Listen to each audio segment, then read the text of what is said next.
وربها رمضان يبان وقلبي ثقيل ما هو هاني. هذا العام جاني الغريب وبعيد على حضن أمي. يا ليالي الخير جيتي بالنور والرحمة لفيتي، لكن قلبي في غربة والشوق في صدري سكنتي. وقت الفطور نتفكرهم والضحكة كيف كانت تجمعهم، صوت الأذان كي حيرني ونقيل يا ربي تحفظهم.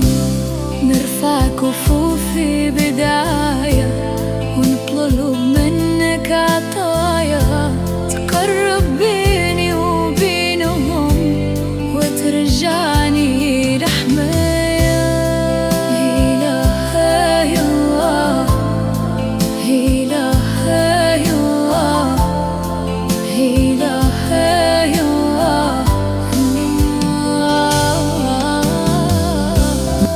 رمضان يا شهر الصفا خفف عليا هذا العناء، غير لما وحدة نطلب ونعيش معاهم بالهنا. هلالك نور في السماء لكن عيني دمعها، ما نصبر روحي ونقول يا ربي تجي